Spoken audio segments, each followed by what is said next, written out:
Hello, everyone. Welcome to Crypto After Dark, your crypto podcast brought to you by The Pillars. Join us as we dive into candid, unscripted conversations with the visionaries, influencers, and creators shaping the crypto world. Whether you're a crypto aficionado or new to this crypto space, Crypto After Dark is your weekly dose of engaging stories and personal revelations, making the vast crypto space a little more relatable, one episode at a time. Today's guest, I think, I think you broke a record. I think this is the first time we had someone on so quickly back to back. Today's guest is Drew Wolfer, because also here over at the Pillars, it is the Drew Wolfer Takeover Week. Just yesterday, we talked about Wolfer Finance, one of the projects that he has founded, and of course the crowdfund that has started the week prior to the last Friday.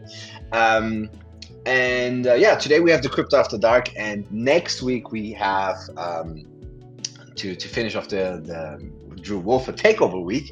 We have another CE about PreSend. But today it's not about Wolfer Finance primarily, and also not about PreSend. Today it's about the man of the hour. It's about Drew, the person. And I'm gonna take the my chance and have a little intro to Drew before it gets very candid and informal, I would say. So, Drew Wolfer is an entrepreneur in the cryptocurrency space. He is, of course, also an influencer that has been around quite a long time, already an OG of the space as well, covering different projects. And now what he is doing and mostly focusing on is Wolfer Finance and PreSend, as I mentioned.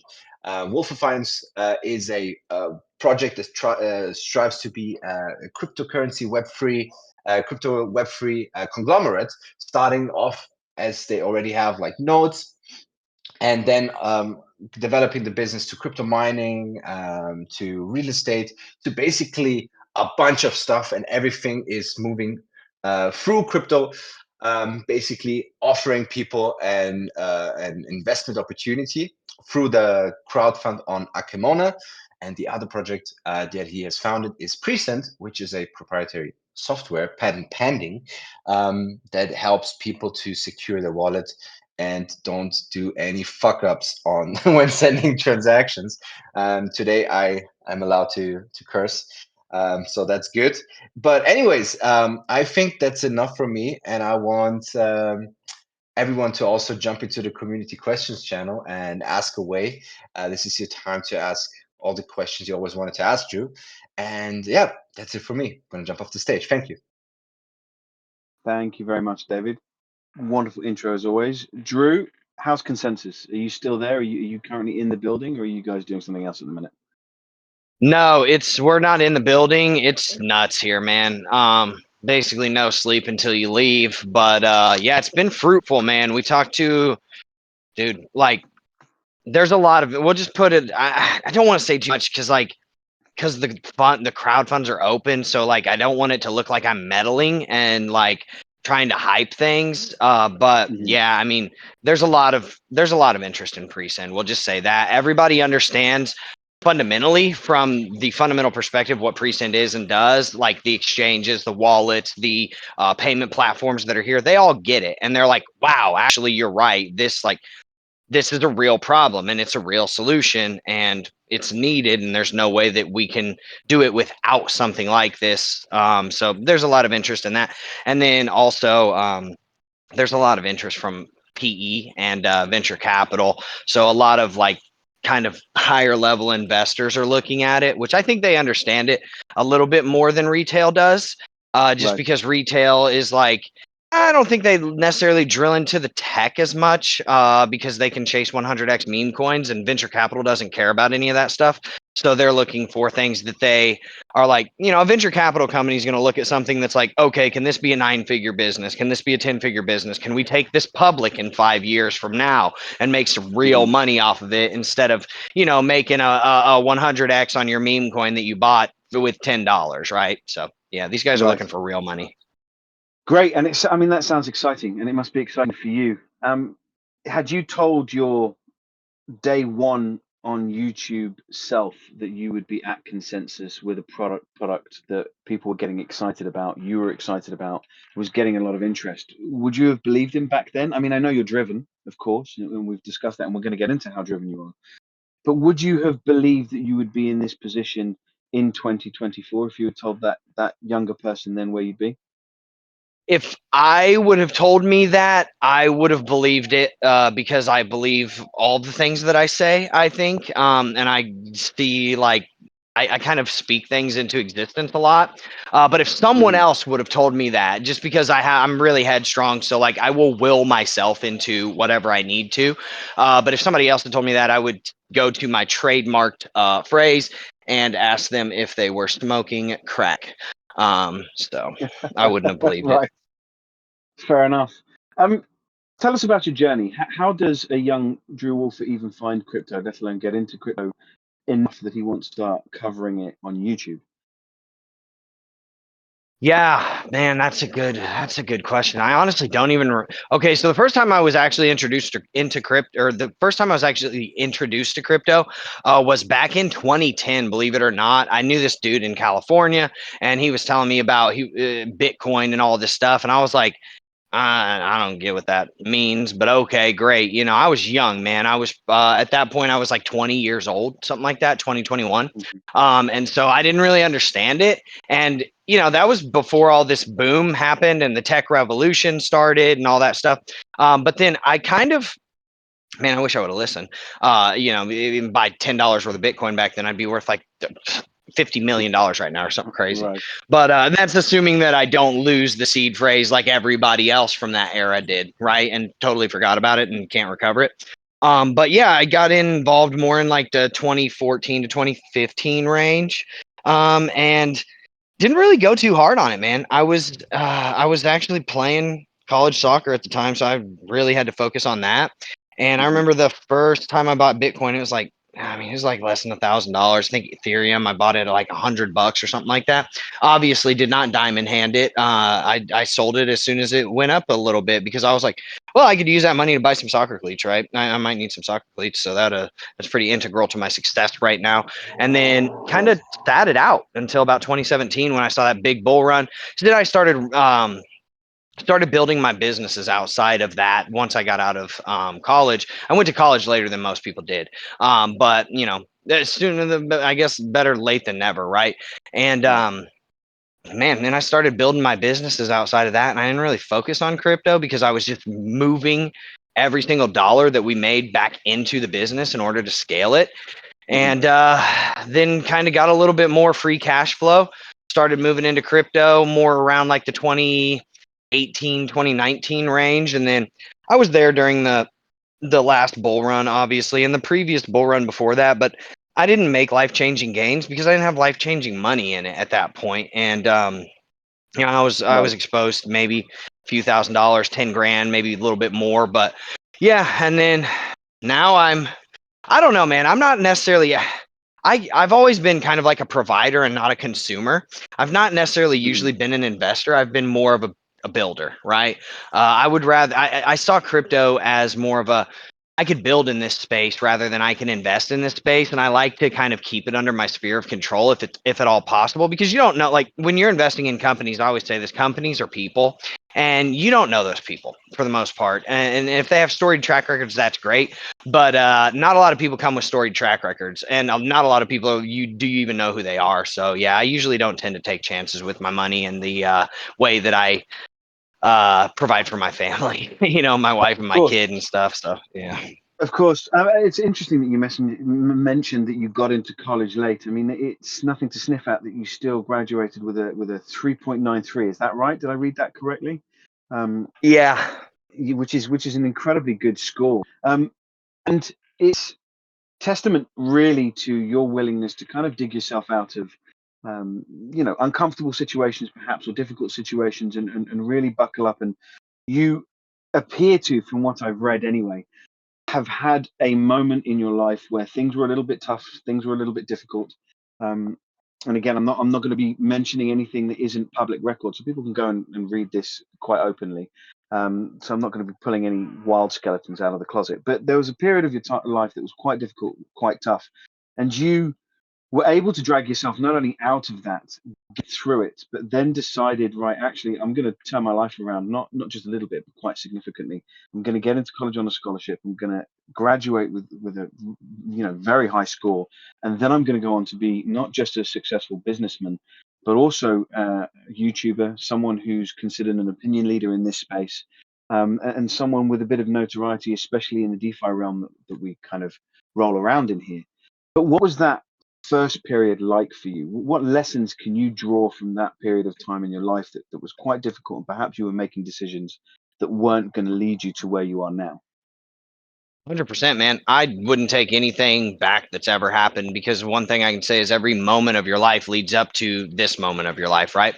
So if I had to take something back, that would alter the entire trajectory and I wouldn't even be here, and God knows where I would be. And I actually enjoy my life, so I'd rather be here, right? Rather than the alternative. So at the end of the day, man, it just really comes down to what can you draw from any experience? It comes down to things in life are either mistakes and that you learn lessons from and then pivot like Mm-hmm. with, or it's actually a decision. Because as soon as you make a mistake twice, it's no longer a mistake, it's a decision, right? Because you learned it, you should have learned it the first time. So once you make that mistake, that's fine. Everybody makes mistakes, man. And I encourage people to go out and make mistakes. And if you haven't made any, you probably haven't taken any risks in your life. So I would suggest doing that, right? Get comfortable being uncomfortable. All right. Put yourself in the uncomfortable situations and just get comfortable with it, right? That's what comedians do, literally. Try to make you uncomfortable so you're comfortable in that situation.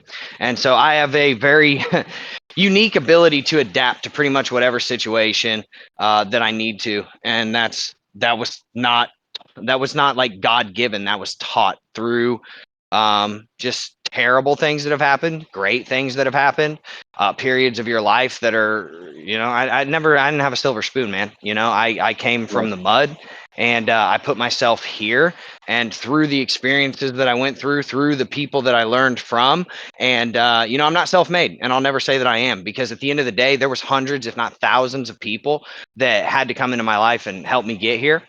For example, a soccer coach had to take a chance on me to even get me into college so that I could afford to be there, right? People had to take a chance on me, 1,000+ people had to take a chance on me with Wolfer whenever we didn't have anything. There's no provable concept, which is wild to me, because it almost seems like people now are less likely to take a chance on me after I've proven it than they were whenever I just had a concept or idea, which is wild. So the psychology behind that is fascinating, but I kind of digress from there. But yeah, I mean, every second of every moment in your life got you to where you're at. So if you regret anything, I wouldn't harbor that regret. I harbor no animosity towards anyone, because I know whatever it is that needed to happen was part of the plan that got me to where I am and where I needed to be now. So I just, that's the fate, and fate decided it, and that's fine with me. Right. I think that was an interesting digression, and let's explore perhaps what you said back there, which is that maybe you feel you get more flack, and I'm paraphrasing now, than even after you've proved yourself than you did way back when you started this journey. How much of that do you think because you're quite polarizing with your content? Oh yeah, dude, 100%. So the craziest part is I know that the decisions that I made are not taken lightly, right? They are like massive topics of conversation and subjects where people have these incredibly indoctrinated opinions on, right? So you either agree with that or you don't. Like, you just do not mess with it at all, right? So like, for example, the regulatory aspect of it, where I'm like, hey, guys, people need to get governed. We've proven, and this is going to be a very unpopular opinion, but I'm going to say it because that's what I do. We have proven over thousands of years as human beings that we cannot govern ourselves and that we need a governing authority. We are not a ruling class. We are to be ruled, okay? And there's a select few amount of people, whether it's a democracy, whether it's a king, whether it's a hierarchy, whatever, that because we have human nature has that freedom of choice, right? Which is a blessing. It's also a curse at the same time, because then you get douchebags like Brian Legend coming in, getting ready to rug pull you for $17 million, $50 million and stuff like that, when he's got the keys to the kingdom at his, you know, like, people take Right. advantage of people, man. It just is what it is. So like, that's one of the main topics that I think people hate about me, is that I was like, yo, I'm just gonna get this where it's going. Like, and I think people think that I think people have a weird opinion of it, where they think I'm not fighting for it. Actually, I fought harder than everybody that gave up. I fought 10 times harder. I was in the trenches. I was getting muddy and dirty with my sword and my shield. And I came back with my sword and my shield. And I didn't tuck tail and run. And I didn't come back on it. And we're still here. And so, actually, my fight was way harder than the people that don't fight that fight. Although people might not agree with the end result, like running towards regulation instead of running away from it. At the very least, I don't have to like walk around my house and check the blinds every 5 seconds to see if the feds are about to show up, you know? And Right. I think that's incredibly powerful for us. And then for our people that are involved as a community and as an investor community at the same time, I think those people appreciate it. And I think there's other people that are like, oh, this isn't meant for that. And I'm like, well, I mean, that's to be, that's open to interpretation, man. You know, that is open to interpretation. And, you know, people can have their opinions, and that's perfectly fine. As a human being, you're entitled to that. But it doesn't necessarily mean that my way is right or my Right. way is wrong. Right. So, yeah. And they're obviously, because I went back through YouTube and I found the first video that is on YouTube at the moment. It's not the first video you've ever done, of course, but it is the first one there. And I just had a bit of a watch. And of course, the energy, the way you approach the conversation, the way you approach the topics is very different.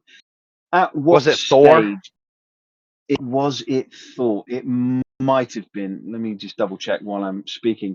At what stage did you feel like you'd kind of got a bit of a nice rhythm with the way in which you were approaching your current flow? Do you remember that video? Maybe was it the response that you got from communities? Was there perhaps a bit more hatred that you enjoyed getting that you thought you wanted to lean into? Praise that was coming your way, you thought, actually, I quite like this. You know, how did that look for you? Yeah. I mean, so there's two ways to be immortalized, right? There's like from the everyone loves you perspective, and then the everyone hates you perspective. But being somebody that no one has an opinion upon of is very forgettable, right? Mm, So there's and I have just as many people that love me as I have that hate me. Maybe actually I'm potentially have more people that hate me than love me, or they just hate things that I've said or the way that I went about saying them.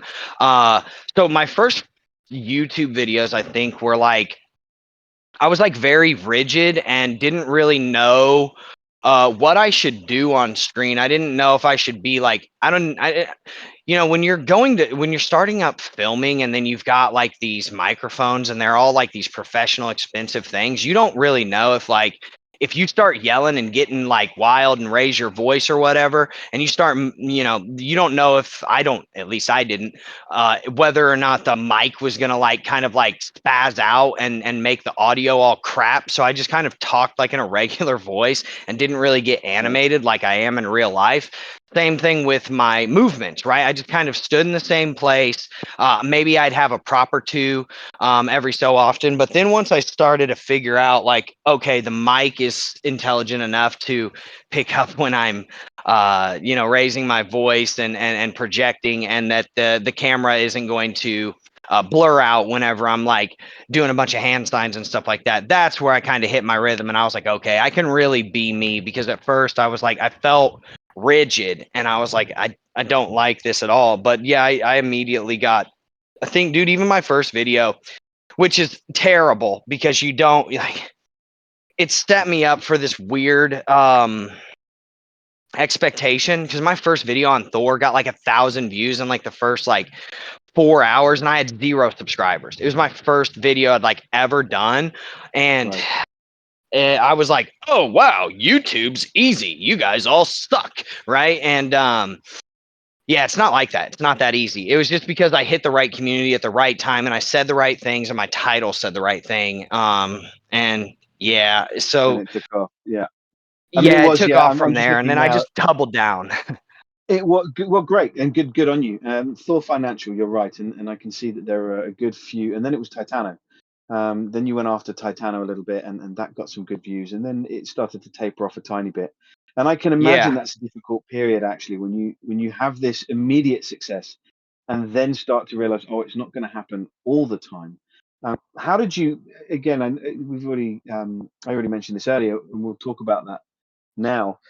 How do you deal with that, even though you're a determined human being and even though you want to will something into existence? That's still a bump in the road that must have created some form of a bit of a shock for you and some doubt in your mind as to whether or not you were on the right path. Dude, I'm going through it right now, man. Like real talk. I think all of the crypto YouTubers are going through it right now because everybody's falling off unless you're talking about Donald Trump meme coin or whatever the new meme coin is this week, right? And Right. I don't sell my soul, man. I'm not gonna sell out who I am as an individual just to get some YouTube views. I don't care that much about it, to be honest. It's not a part of my identity.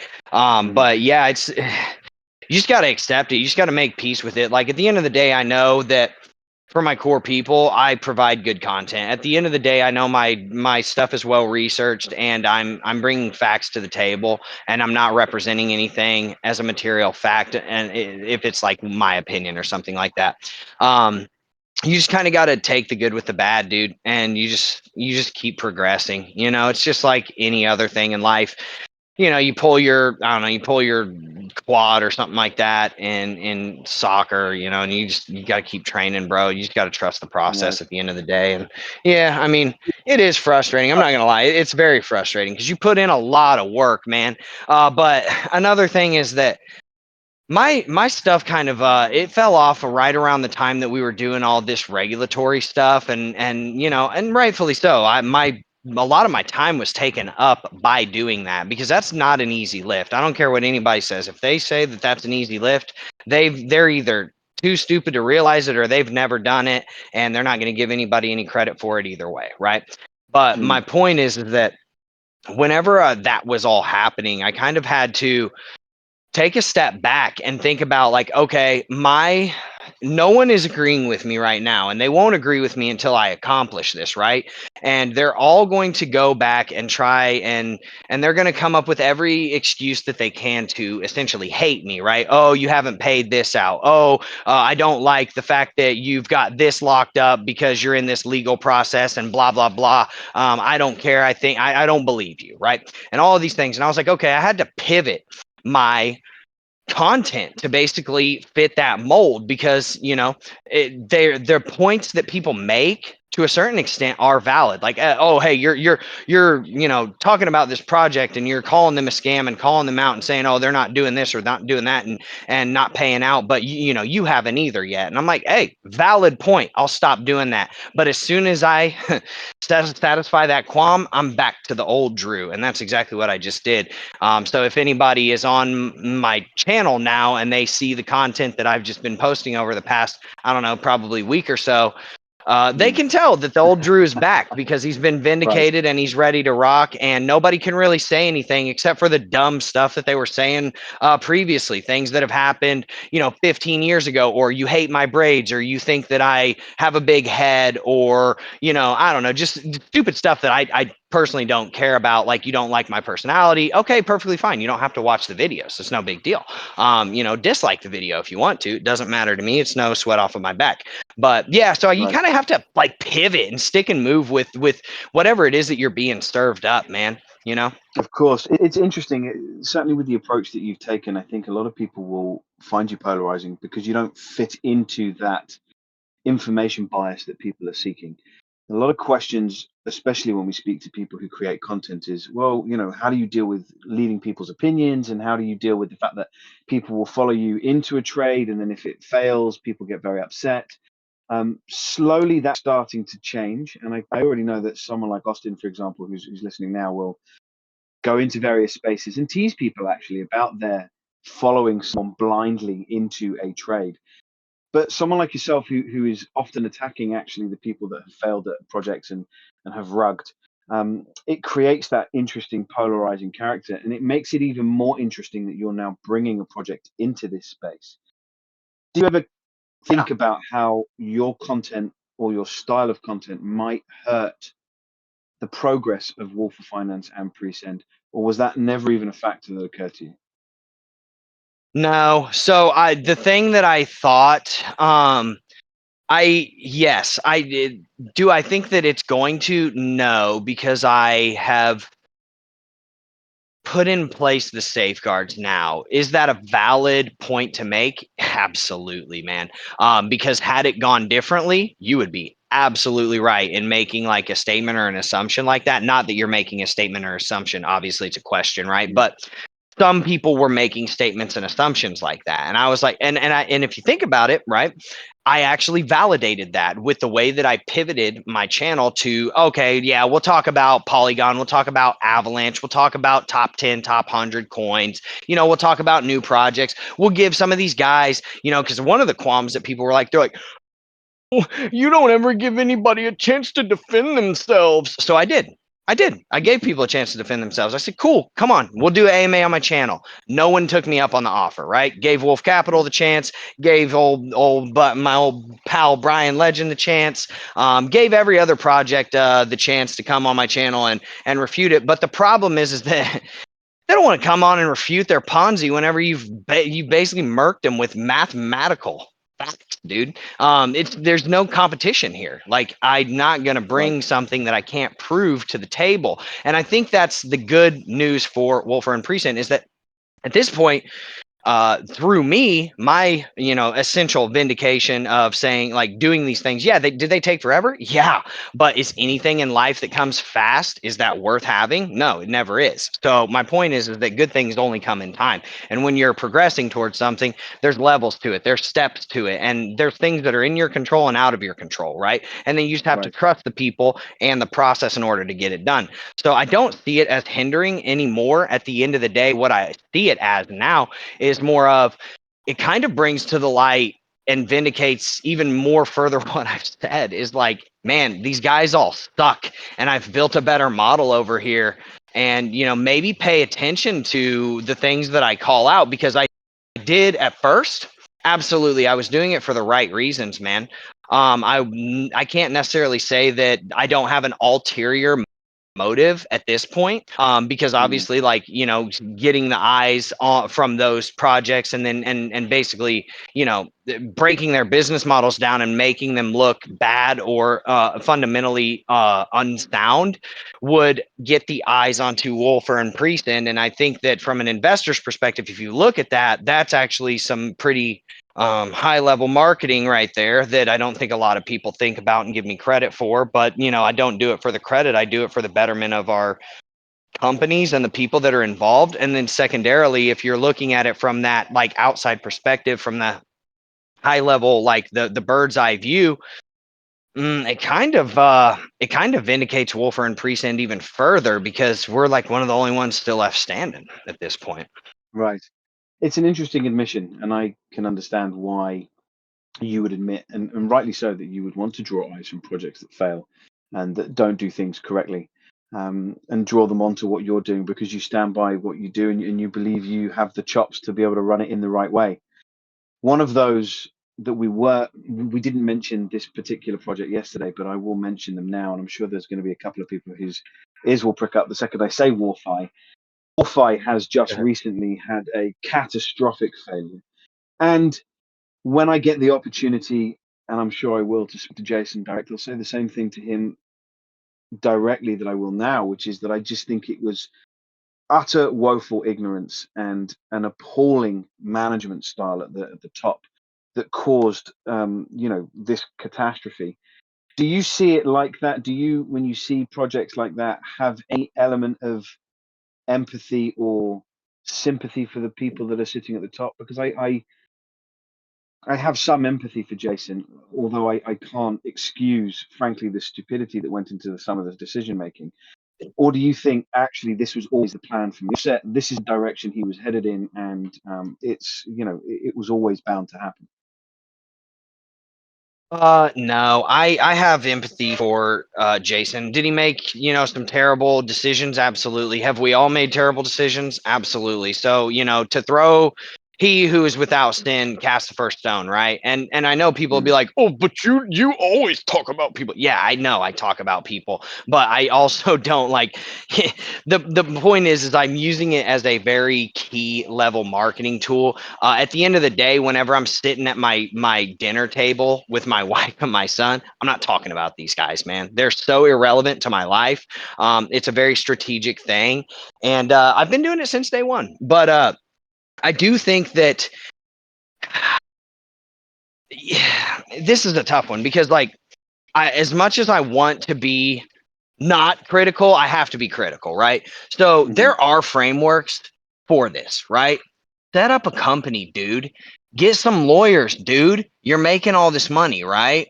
You raised all this money, right? You've got all this stuff, and you're running in, let's call it what it is, an unregistered and unregulated hedge fund. It is what it is. You're literally taking people's funds as deposits and you're taking it and trading it. That is literally what a hedge fund does. All right. There's no refuting that. And he can try to refute that all he wants, but yeah, I'll beat him into the ground with it. It's go look up his textbook definition. So he knew he was doing that, right?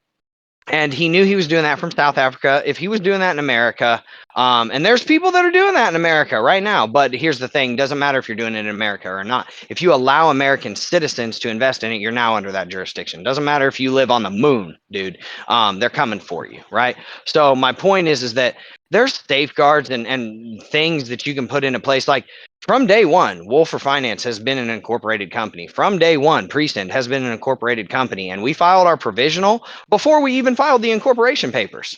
Period. So like you have to think about that from a fundamental perspective.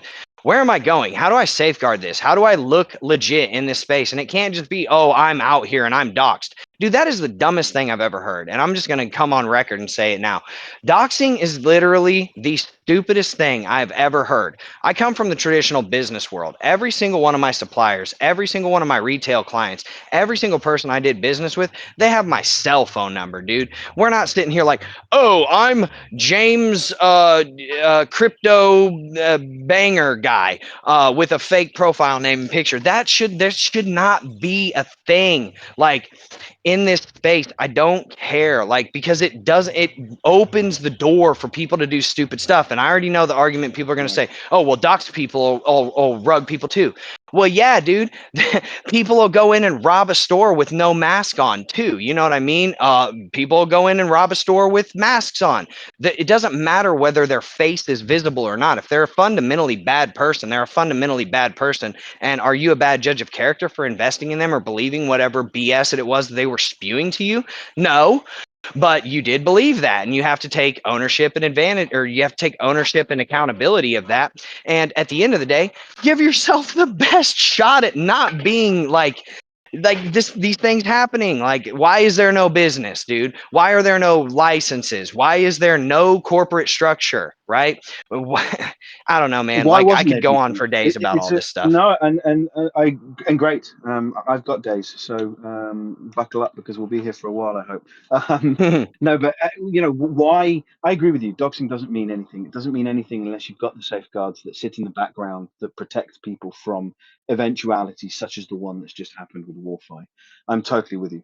I think there is something to be said for people's body of work and what it is that they put out, and you can perhaps take some kind of strength from that. But even then, we're talking about 18, 21 months worth of a body of work that was claimed to be very positive that still went south very quickly. Why do you think, Yeah. and I don't want to, it's only because they're current and recent that I'm dialing into Warfi so hard, but why do you think a project like that, because we can't call it a business, a project like that refused to safeguard the investors by doing things the right way? Dude, okay, so this is where it all kind of probably went wrong, at least in my opinion. He was handling everything by himself. He had no support, really. Like, essentially, he had no support, and he wanted it to be like that because he wanted to take home the lion's share of it, right? But I'll still have operational control, plausible deniability at the same time. But here's the thing. what he did is he just made a bad decision, and he didn't inform people of it to give. There's a thing. Okay, so like whenever we had to file our merger documents, I have four other people on my board of directors. We have to send all of those people the contract for them to read it all, and it's called informed consent. So there was no informed consent whenever a massively fundamental pivot happened in the business model, right? That would be like, okay, so say for example, Wolfer Finance is like, yeah, we do master and validator nodes. Nope. All of a sudden, I'm taking all of our money and I'm putting it into a private label product to sell mugs on Amazon, right? Like, and I don't tell anybody. And I'm not saying that that's like the same exact thing, but I'm just trying to like make a fundamental like difference, kind of like what he did. I get it. Like, I guess it could be like, okay, instead of uh, doing master and validator nodes for the top blockchains, we went down to the bottom, like at the end of the 1,000 blockchains, right? And now we're in these really like risky speculative assets, but we don't tell anybody anything, right? Even though my stuff was all transparent, you could literally see it on the website, and people would be like, Ethereum validator nodes, like where'd they go? But yeah, you just have to like you gotta be upfront with people about stuff like that. And that's like something I had to dial in with my marketing materials as well. And these crowd funds, I have to give people everything that we could potentially do in the future. Doesn't mean we're doing all of them. That's why everybody's like, oh my God, there's so much stuff that they're trying to do. No, it's not. It's just I have to be able to tell people if if the oil doesn't come through, then maybe we do real estate. If we decide not to do cryptocurrency mining because it's not as profitable, then maybe we go into more master and validator nodes. Or if we just decide not to even do that, maybe we go into the oil production because that's the contract that comes through. I have to be able to give people informed consent, right? So I think that's where he went wrong, is by just doing things quickly and at this in a split second. And the second thing that I think he did wrong was he portrayed himself, and rightfully so. You have to do this if you want to be the king of the kingdom, or you want to be the king of the castle, right? You have to portray yourself as like this confident, almost bordering on the lines of arrogance, right? I know that's, and I'm not saying that he's bordering on that. I'm saying this is just like a personality trait that a lot of leaders and CEOs and people have. That you have to be this confident, like almost infallible person to the people that you're doing. You cannot succumb to gaslighting. You cannot succumb to emotions. You can't be like down about anything. You always have to be on, dude. And that is very, dude, that's hard to do, man. I have to do it all the time. I know how hard it is to do. And either you have it in you or you don't. And I'm not speculating on whether he has it in him or not. I think people can speculate and go look at the facts, and then they can figure that out for themselves. But my point is that he portrayed himself as this big, buff, awesome, I don't take crap from nobody dude, right? And then, but he was feeling the heat from his thousands of people that were basically saying, no, like the returns aren't good enough, or no, you shouldn't do that. And instead of keeping that operational control, where he's like, no, dude, this is the plan. This is what I sold you on. This is what it's been from day one, and just sticking to his guns.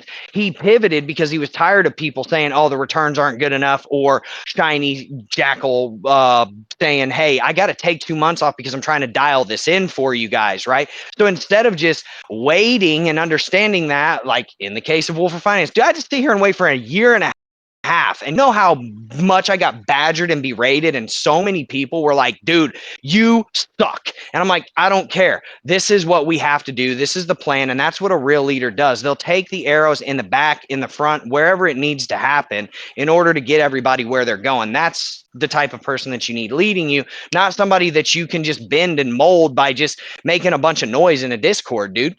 So yeah, I think that's probably his biggest mistake. And he may be that person in real life, but he just slipped up on this one. He had something going on personally in his life. Because one thing I can tell you is that although you see more of him, and people probably see more of me than they see of anybody, you still don't see anything, man. You don't know what's going on in his house. You don't know what's going on with his kids, his wife, his mom, his cousins. You don't know if he went to the corner store and got sucker punched in his face and got robbed the other day. You don't know if he stubbed his toe earlier or anything. You don't know anything that's going on with his life. You only see what he chooses to share with you. So there could have been something crazy going on, and he was just He reached his Yeah, they could breaking have. point where he was like, I can't take anymore. And I'm just kind of like, make this decision and try to make these people all happy, right? All these thousands of people that are yelling at me about returns. There is an element of wanting to make people happy, and the Absolutely. admission of being fallible is extremely important when you're running something, because it means you're open to the idea that you're going to perhaps make mistakes now, have made mistakes, are going to make mistakes, and will make many more in the future. And you need to mitigate against that by surrounding yourself with the right people. But Mm-hmm. a company structure is in reality no different. It's one person at the top that often can write into the company that they also have control over all of the decision making. The difference and the caveat being there is that there is the ability to hold them accountable through courts. Do you think that is the ultimate fear or unwillingness for people to do things the right way in this space? That actually they just don't want to be held accountable if shit really hits the fan?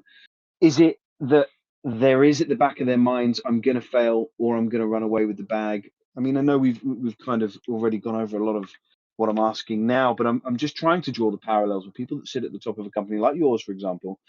You are able to make a lot of decisions, some of the same decisions that are were made with that kind of company. So what would set you apart from that person outside of the fact that, of course, we can take you down the official routes and hold you accountable if you're doing particularly nefarious things?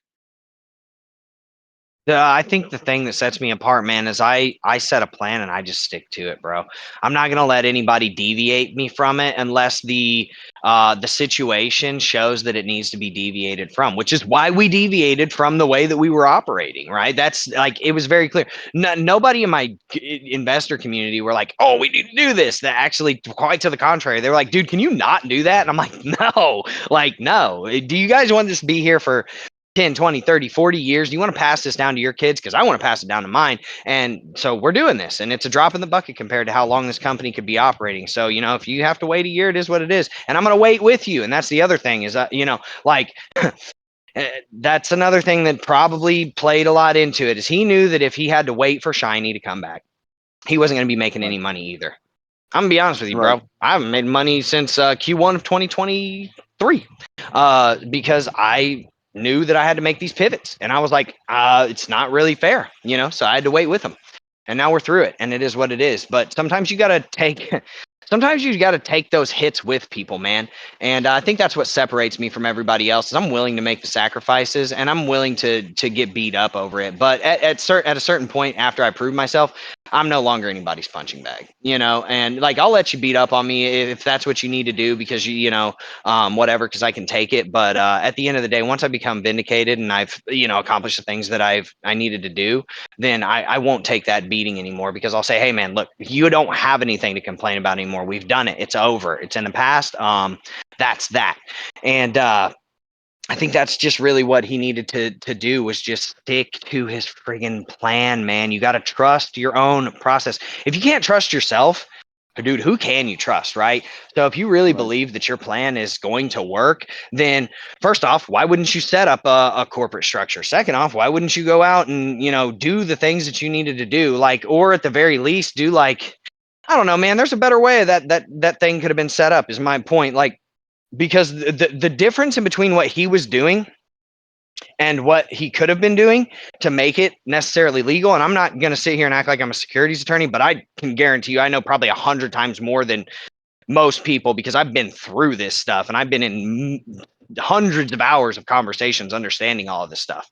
But one thing I can say is that he could have set it up a different way that wouldn't have necessarily been like an unregistered and unregulated hedge fund where he didn't have to worry about it. And he could have just set up a legit company with a legitimate corporate structure with checks and balances in place. And then he could have just stuck to his plan and said, look, this is in our corporate charter, man. This is what you guys signed up for. We got to be okay with the decisions that we made, and we got to stop like letting all this other noise get in our way. Because if it was really that easy to get rich, dude, then a Snickers bar would cost $2,000 right now because everybody be a friggin' millionaire. And then the millionaire is now the Mm, lower class. And you see what I'm right. saying? Like billionaires Yeah. are now the regular class, and then trillionaires are now the wealthy. See what I mean? So like it's not that easy, man. And chasing all that and letting people kind of get in your ear, for better or worse, that's basically where it all went wrong. Was it seems like he was just trying to keep everybody happy. But one thing that I always say, and I might botch this because I say it a little different than most people, is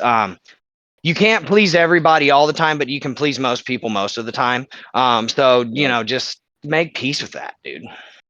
I think this might be a very interesting conversation for people to listen to, because you're being far nicer than I'm prepared to be in situations like this. Whereas the content that you put out is quite ruthless at times when it goes for the jugular. I feel sorry, Yeah, of it's got course, to for have him. that shock and awe factor, you know? It does, and I confess to also reaching out just to see if he was okay, because it's not an easy situation to be in. But again, I Mm-mm. hark back to what I said right at the beginning, which is it's most of it was just plain stupidity. He Yeah. should have been doing things differently, regardless of what influences were coming in left and right. As you say, there should have been certain fail safes that were in place that were not, that have created a really ugly situation. Um, Hopefully, we see less and less of these kind of scenarios. And as you're saying, you're not going to be the punching bag for people for too much longer as you start to prove yourself even more with what you're putting out there and what you're starting to now really talk about a lot. Do you think there's going to be a development or a shift in some of the content that you put out? Is there ever a time that perhaps you see yourself stepping away from putting out content? Yeah, there could, like, because if you think about it, you got to spend the time where it's best spent. And in my opinion, my time is best spent whenever I am building the businesses. So if at any time the content starts to impede the ability to do that, absolutely, I'm taking a step back. And I think everybody would appreciate that, especially if I explained that. Because yeah, I mean, it's a really good way to get the information out and to stay relevant and make sure people know that you're still here for them and stuff like that. But there's other ways to do that as well, especially if you see the company progressing. And it's not like we're just some random, you know, like I said, I'm Crypto King 742 on Twitter, and all of a sudden I just stop posting, right? Like Right. we're legitimate C corps in Delaware. You can check all of our stuff, and you can see all of everything on the websites, and it's very open and transparent. It'll always likely be that way with audited financials and all that type of stuff. So yeah, I could see myself taking a step back from the content, but I truly like, honestly, the past year that I've been doing content, dude, I was not having fun. I was not enjoying that. I'm just going to be honest with you. What I enjoy is doing what I'm doing right now, which is wrecking burl core, wrecking hydro whales. I'm going to hit Warfi too, and it's all going to be fun. And I feel this is the thing, and I'll say this with a tiny grain of salt, actually a massive, probably like gallon of salt I'll pour on this. I feel for the people, man. I feel for the communities that are hurting from it, because at the end of the day, that's life's all about taking your shots, man. Some of them hit, some of them don't. But whenever you're in a market and the majority don't hit, dude, it's ridiculous, man. And that's why I was just like, all right, I'm gonna do this. If nobody else, I'll do it. And we'll go out and do everything that we can for people. And at the very least, we know that we'll function with integrity. We'll function with a material purpose that you can see, and Mm. we'll move forward. So yeah, I feel for the communities, but at the same time, I also have to say that with a caveat and say, at the end of the day, and anybody can feel free to correct me if I'm wrong, if this is different for your situation, but I'm pretty sure no one came to you with a gun to your head at your house and made you invest that money. So you do have to take accountability for the fact that you indeed did press the button. If it didn't work out for you, understandably so, you're going to be not happy about it. I get that. But that's investing. That is life, man. You take your shots, you hit them sometimes, you lose them sometimes, and yeah, that's kind of like the way that I see with Wolfer, right? Is we took our shots and we made mistakes too. Absolutely, man. Crypto.com. We took a loss on crypto.com because we had Crow coin and we were stacking up and DCAing in to buy a massive validator for Chronos chain, right? And we were Right. basically waiting for a validator spot to open up because it was like 100 validators on that chain. So you have to wait for a spot to open up, and you have to have enough coins. That's how you open up the spot, right? You have to overtake somebody. So somebody's getting kicked, right? And here's my point. dude, crypto.com got caught up in that gate.io stuff where they literally helped them prop up their reserves. And I was like, this isn't good. The SEC's about to get these guys. Like, there's going to be massive investigations. And I sold it all off, dude. Now, crypto.com survived that and they're still here. But all you can do is do the best that you can with the information that you had at the time, dude. And just understand that, like, the reason why I liquidated at that price is because I was like, I'm not willing to take the chance that it goes to zero when these guys do this, right? And then the second mistake that we've made, that I'll admit, because I admit that I make mistakes, dude. I make mistakes all the time. So was trusting other people with our money, right? Trusting Yeah. other and rightfully so. Like, some of them we were way less exposed to than, like, say, our validator positions. Like, we've got almost $1 million in ABACs, the 750, 500K in FTM. We've got, 500K to 750 in ETH, and a few $100,000 in Flux and stuff like that. And I get it. Like Burrow Core, we only had $100 or $100,000 in. So comparatively to everything else, we were very underexposed. But that's because I learned my lesson from what happened with yield nodes, dude. And it's like, you don't want to be exposed like massively to any of these things. And that's why now I'm not putting my money into anything that we don't control. And second off, I'm just going to double down on the business model that we have, and I'm going to bet on myself like I have my entire life instead of betting on other people. So yeah, I mean, it's a weird situation that people are in, but at the end of the day, I have to take accountability of the decisions that I've made. So I think that also, just like, and everybody can take this with a grain of salt. I'm not going at people. I'm just saying you do have to take a little bit of accountability in the fact that, hey, you trusted this guy and he messed it up. You took your shot. It didn't work out, and take it on the chin. Yeah, it is a strange one. I feel very sorry for the people that were involved. I feel very sorry for the people that got roped in. You do have to take accountability, but it's so difficult, unfortunately, to get sucked into this idea that you're going to make a ton of money quite quickly, quite easily, because someone else knows Hold a on little one bit more second. than you might. Oh, can you hear me?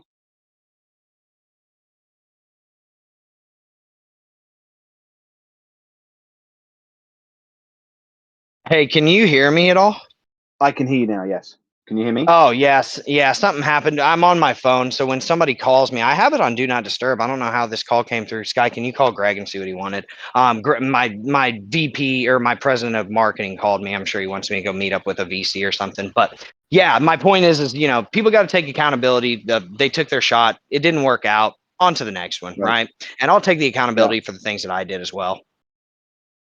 Yeah, I feel sorry for the investors, is what I was saying, and Yeah, it sucks. unfortunately, things like this just make it all that harder to do things the right way in this space, and that's maybe one of the most egregious things about a situation like that, is that we have to suffer, and it's not just the investors that lost money; it's the people, it's the aftermath, it's the blowback that reaches the wider audience and affects people that are creating content. Like you said, there are YouTubers out there that are really struggling, and it's because, unfortunately, some really silly people and bad actors are creating a really poor name for this space.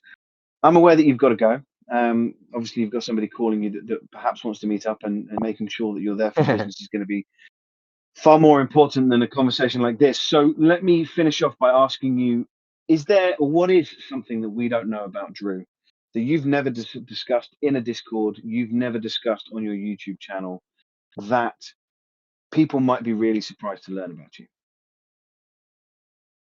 Mm, I don't know, man. I'm pretty open. I'm pretty open about the things, like, I've got a wife, I've got a kid. I I think everybody knows I didn't really come from anything. I came from nothing, worked my way here. Fun fact, I guess, I'm adopted. Other than that, I don't really have too much that people can really like figure out, but I think due to that, like being adopted, and I knew that my whole life, right? Um, Right. and I think that kind of I guess here's my point to why I bring up the adoption. I know that it's a blessing that I'm here, right? I know that at the end of the day, and I give my birth mother credit, because I was adopted when I was 3 days old. Like, I wasn't adopted when I was like 8 or something like that.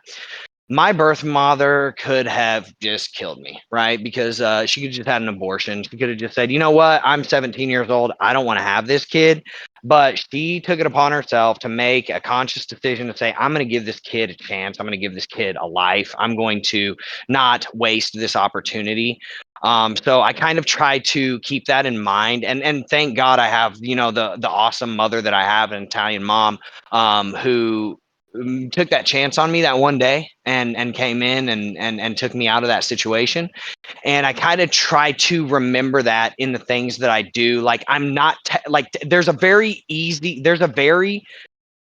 high likelihood that I could never have been anywhere, done anything, and couldn't be here. So I'm not going to take advantage of the life that I have or the opportunities that I have, and I'm going to live it in a way that would make the people that afforded me that opportunity proud and happy that they did that, right? So yeah. Great. I think that's a perfect place to leave it, actually. That's a nice ending. So, Drew, thank you very much. Another great conversation.